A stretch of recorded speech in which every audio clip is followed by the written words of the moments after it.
Good afternoon and welcome to the Match Podcast. I'm your host Alec Fenn, and once again I'm joined by guests Paul Gorst and Michael Glover. Last week we discussed Theo Walcott's inclusion in Fabio Capello's squad, but after last night's victory over Egypt, all the talks of the left-back slot. Leighton Baines has had the chance to impress. Did he do enough, Michael? Well, I think if you look at his performance last night, you say yeah, he had a good performance. He played well. He did all right. He got caught out of position a couple of times. And you look at the opposition of Egypt against better opposition. Would he suffer? And I think that a better player to put in there would be Stephen Warnock. If you look at him playing for Aston Villa have got the best defence in the Premier League, and that's, considering that they're not one of the so-called big four, that's a fantastic stat. To be involved in that defence and to be picked in that defence week in, week out is a reason why he should go. Do you think he did enough, Paul? Well, I've read a few reports today, and one said he was impressive, one said he was below par, the other one just said he was okay. To be honest, I thought he did okay. It was his first cap, his first start. He didn't set the world on fire, but he was just trying to keep his head down and just give a solid performance, which I think he did. I've seen him a lot of times this season for Everton, and he is a tremendous footballer. It's a bit of a cliche, but he has got a tremendous left foot. His delivery is excellent, although he didn't really show it with the free kick he had at the end of the first half. Do you think he provided enough threat going forward last night, Paul? No, I don't, but given more chances, he can sort of develop that into his England game, because he's certainly got it for Everton. I've seen him a number of times, as I've said, and he is one of the better left-backs going forward. He's also solid at defending, and that's why I think he'd be my choice at left-back. Yeah, I think the two front runners are Warnock and Baines, after obviously Ashley Cole's been injured. But Warnock and Baines, I think they're two very similar players. They like to attack, they like to go forward. They could probably both at least be considered wing backs, if not left midfielders as well. But I feel that Stephen Warnock offers more on the defensive side, which is where you really want your fullback to be good. First of all, it must be good in defence. Neither player has experience at international European level. How much of a hindrance do you think this is? Well, yeah, it probably is when you're going into a World Cup and you're asked to play straight from the off because your best left back's injured. But they're both Premiership quality players. Both of them are playing for teams who are at the top end. They've sort of got the experience because they're playing against the top players week in, week out. So I don't think it'll be that big a deal. It's just sort of will the occasion overall them more than the players that they're actually playing against. I think one thing in favour of Stephen Warnock is his experience at Champions League level with Liverpool. He's played in the Champions League quite a few times for Liverpool, and he wasn't in the squad for either of the finals that they were in.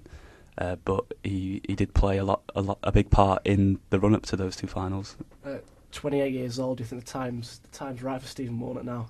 Yeah, well, it's when most players hit their prime, really, and I think he's showing that at Aston Villa. I think he should definitely be given a chance to show that he's a good international player.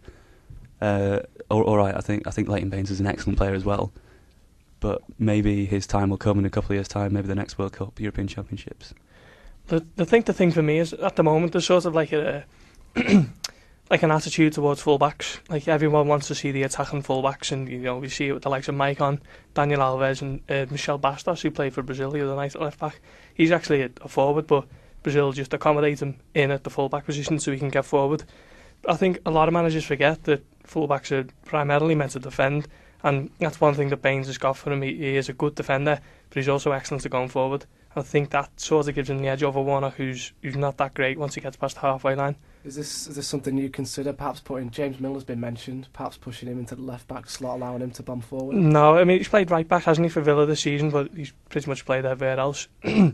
He's all one-footed, and I think that would keep him away from the left-back slot for me, because I think he could probably do a job at right-back for the last 20 minutes of a game, but not starting left-back. We spoke about Baines and Warnock. What about the other candidates for the slot? I mean, we haven't mentioned Paul Konchesky, Nicky Shorey, Gibbs at Arsenal, who's obviously injured at the minute. Who else would you fancy in that position? I don't really think any of them. Well, if Gibbs was fit, I think he'd have a chance. And he was playing. If he gets fit end of the season, last couple of games, then I don't think he's got any chance at all. Whoever goes needs to have been playing a big part in the season beforehand. Yeah, I think that's one thing we can agree on, the fact that you need to be playing regularly now for your club team, and I think this would be a World Cup too early for Kieran Gibbs.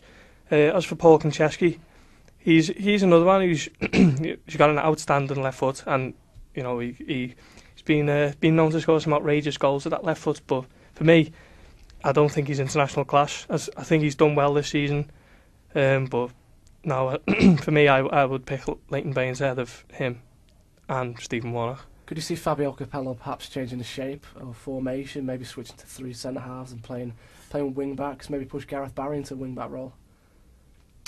Well, it's an option, I suppose, but I couldn't see it for Capello. Maybe different managers might try it, but Capello's he's got his own way of doing things, and it's served him well this far for England, and indeed every other team that he's ever managed. So for me, I think he will just stick to the system he's got and just slot someone in there at left back.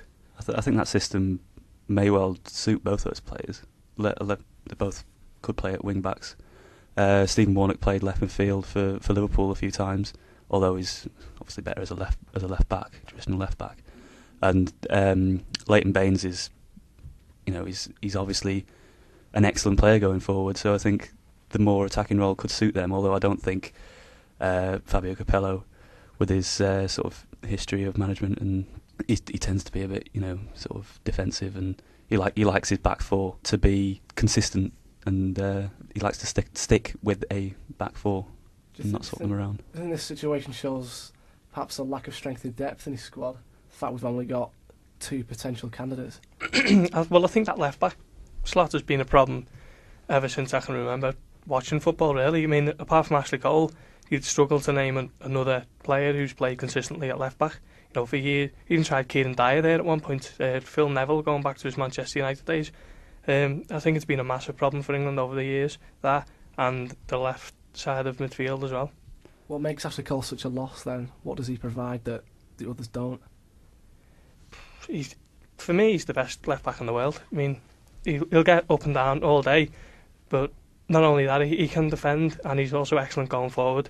If you look at his goal against Sunderland this season, people are calling it one of the goals of the season. He runs 70 yards, controls a pass from Terry, flicks it inside and finishes it with his right. And there's not many left backs that you'll see do that this season, or any season in fact. For me, he is the best left back in the world. Would Wayne Bridge have been your second choice? No, he wouldn't. I think he's been put into that second choice spot because of sympathy, really. I mean, I'm sure everyone feels a bit sorry for what's happened to him and everything. But I remember watching him this season again. I think it was against Man United, and he was dreadful. He was awful, and you wouldn't want that to be the left back for England in the World Cup. I mean, England want to win this World Cup. They've got a decent chance of winning it. And Wayne Bridge there, I don't think. I think it might be a bit of a blessing in disguise in retiring, to be honest with you. If you look at his performance against Burnley as well this season, at the City in Manchester, he had a torrid time that day. I mean, I think it might have been Chris Eagles or Robbie Blake.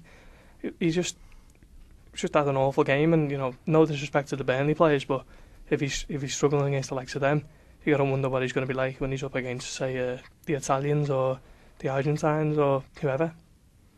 Well, some controversial opinions as always. It appears to be a 2-horse race for the slot in Fabio Capello squad.